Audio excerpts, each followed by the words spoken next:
हरे कृष्णा। राधे राधे सभी दर्शकों को प्रेम भरा नमस्कार। हे माता लक्ष्मी जी, रक्षाबंधन की इस वीडियो को जो भी भक्त श्रद्धा से लाइक करे, उसकी झोली धन धान्य सुख समृद्धि और खुशियों से भर देना।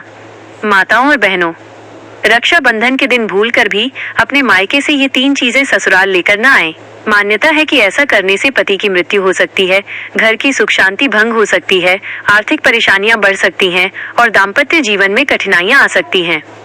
हाल ही में एक महाकथा के दौरान गुरुजी ने भी इस विषय में महत्वपूर्ण बात बताई और सभी महिलाओं को सावधान रहने की सलाह दी। इसलिए इस बार का रक्षाबंधन आने से पहले जान लीजिए कि आखिर वे 3 चीजें कौन सी हैं जिन्हें भूलकर भी मायके से ससुराल नहीं लाना चाहिए। कहा जाता है कि यदि एक विवाहित बेटी रक्षाबंधन के दिन मायके से ये 3 चीजें अपने साथ ससुराल ले आती है तो इसका अशुभ प्रभाव पूरे परिवार पर पड़ सकता है। आखिर वे 3 चीजें कौन सी हैं, इनके पीछे क्या धार्मिक कारण बताए गए हैं और रक्षाबंधन पर किन बातों का विशेष ध्यान रखना चाहिए ताकि घर में सुख समृद्धि और माँ लक्ष्मी की कृपा बनी रहे। सावन का महीना अपनी झमाझम बारिश और चारों तरफ फैली हरियाली के साथ जब विदा लेने को होता है, तब आता है भाई बहन के पवित्र प्रेम का सबसे बड़ा पर्व रक्षाबंधन।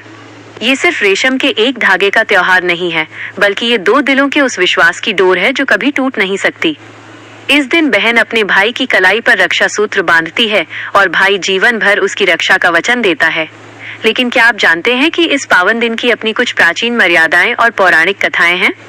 इस बार साल 2026 में रक्षाबंधन पर एक अद्भुत संयोग बन रहा है, जिसे यदि हम सही नियम और श्रद्धा से मनाएं तो घर में सुख समृद्धि और माँ लक्ष्मी की असीम कृपा बरसेगी। कहा जाता है कि रक्षाबंधन हमेशा शुभ समय में ही मनाना चाहिए। पौराणिक कथा आती है कि लंकापति रावण की बहन शूर्पणखा ने उसे भद्रा काल में राखी बांधी थी। इसका परिणाम यह हुआ कि 1 वर्ष के भीतर ही रावण के पूरे कुल और साम्राज्य का अंत हो गया। भद्रा, जो कि शनिदेव की बहन है, उन्हें ब्रह्मा जी का श्राप मिला था कि उनके समय में किया गया कोई भी मांगलिक कार्य शुभ फल नहीं देगा। साल 2026 में सावन पूर्णिमा की शुरुआत 27 अगस्त की सुबह 6:56 बजे होगी और ये 28 अगस्त की सुबह 9:45 बजे समाप्त होगी। शास्त्रों के अनुसार उदया तिथि सूर्योदय के समय रहने वाली तिथि को श्रेष्ठ माना जाता है। इसलिए रक्षाबंधन का त्योहार 28 अगस्त शुक्रवार को मनाया जाएगा। सबसे अच्छी बात यह है कि इस बार भद्रा का साया रक्षाबंधन के दिन नहीं रहेगा, क्योंकि भद्रा का प्रभाव 27 अगस्त को ही समाप्त हो जाएगा। राखी बांधने का सबसे शुभ समय 28 अगस्त की सुबह 5:04 बजे से सुबह 9:45 बजे तक रहेगा।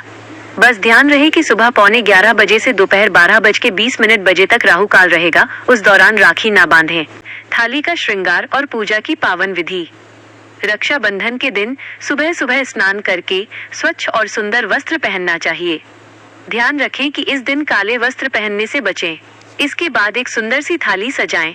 थाली में रोली, चंदन, बिना टूटे हुए चावल, अक्षत, ताजी मिठाई, रेशम की राखी और एक शुद्ध घी का दीपक रखें। सबसे पहले इस थाली को अपने घर के मंदिर में ले जाएं। पहली राखी भगवान श्री गणेश या लड्डू गोपाल को समर्पित करें।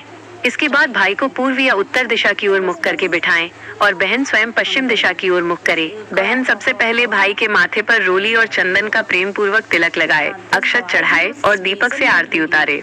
फिर भाई की दाहिनी कलाई पर रक्षा सूत्र बांधते हुए इन पावन मंत्रों का ध्यान करें। ओम महालक्ष्मी नमः, ओम नमो भगवते वासुदेवाय नमः, श्री शिवाय नमस्तुभ्यम। फिर भाई को अपने हाथों से मीठा खिलाए। भाई भी अपनी बहन के चरण स्पर्श कर उसका आशीर्वाद ले, उसे सुंदर उपहार दे और जीवन भर उसकी ढाल बनकर हर संकट में खड़े रहने का वचन दे। अध्याय 4, मायके की 3 चीजें और अनजाने में हुई गलतियां। एक विवाहित बेटी जब रक्षाबंधन पर अपने मायके जाती है तो माता पिता का घर खुशियों से चहक उठता है। लेकिन लौटते समय मायके से मिलने वाले प्रेम में कुछ ऐसी चीजें भी चली आती हैं जिनका ध्यान रखना बेहद जरूरी है। हमारे प्राचीन शास्त्रों और वृद्ध जनों की मान्यताओं के अनुसार रक्षाबंधन पर मायके से लौटते समय बेटियों को कुछ वस्तुएं अपने ससुराल नहीं लानी चाहिए, अन्यथा दाम्पत्य जीवन और घर की सुख शांति पर इसका प्रभाव पड़ता है। 1. हरी या लाल मिर्च। मायके से कभी भी तीखी चीजें या मिर्च लेकर ना आए। माना जाता है कि इससे पति पत्नी के रिश्तों में तकरार और कड़वाहट आती है। 2. चूल्हा।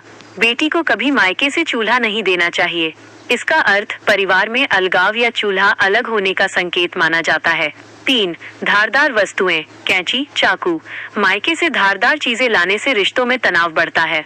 4. अचार। मायके का अचार भले ही स्वादिष्ट हो, लेकिन रक्षाबंधन पर इसे ससुराल लाने से रिश्तों में खटास आने की मान्यता है। 5. नया ताला और चाबी. मायके से ताला चाबी अपने साथ ससुराल नहीं लाना चाहिए. इससे पति के भाग्य और प्रगति में रुकावटें आती हैं.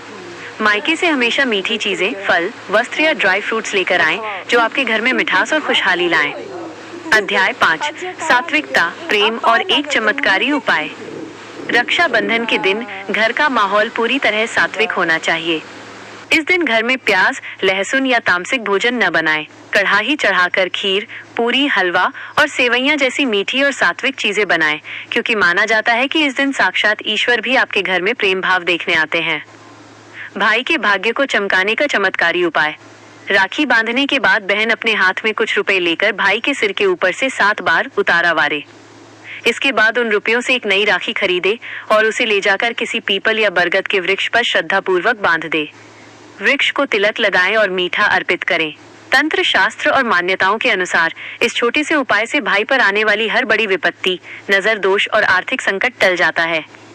भाई बहन का प्रेम अमर हो जाता है और घर में सुख, शांति तथा माँ लक्ष्मी का वास होता है. भाई अपनी बहन को वचन दे कि वो सदा उसकी रक्षा करेगा, दुख नहीं देगा और सामर्थ्य अनुसार सुंदर उपहार दक्षिणा देगा. राखी और उपहार के नियम. भाई को कभी काली राखी न बांधें. लाल या रेशमी सूती धागे की राखी सबसे शुभ होती है. प्लास्टिक, कांच या खिलौने वाली राखी का प्रयोग न करें. भाई भी बहन को उपहार में छुरी, चाकू, धारदार चीजें, चप्पल या काले सफेद कपड़े न दे. धर्मशास्त्रों में लिखा है कि रक्षा बंधन पर बहन को भाई के घर जाना चाहिए. अगर बहन बहुत दूर या विदेश में हो और न जा पाए तो भगवान गणेश को भाई मानकर राखी बांधे. वह राखी भगवान की कृपा से भाई तक स्वतः पहुंच जाती है. रक्षाबंधन के दिन घर में पवित्र, सात्विक और शुद्ध भोजन ही बनाना चाहिए. प्याज, लहसुन, मांस, शराब, सिगरेट का पूर्ण त्याग करें. घर में खीर, पूरी, हलवा, मीठी सेवइयां या पुलाव बनाएं. इस दिन कढ़ाई चढ़ाकर पक्का भोजन ही बनाना चाहिए, जिसे त्योहारों का भोजन कहा जाता है. भगवान को भोग लगाने के बाद भाई की कलाई पर राखी बांधने के पश्चात ही बहनों को अपना व्रत खोलना चाहिए. मेरी वीडियो अगर अच्छी लगी हो तो प्लीज़ मेरे चैनल को लाइक, सब्सक्राइब करिएगा और कमेंट में राधे राधे लिखिएगा. वीडियो देखने के लिए बहुत बहुत धन्यवाद.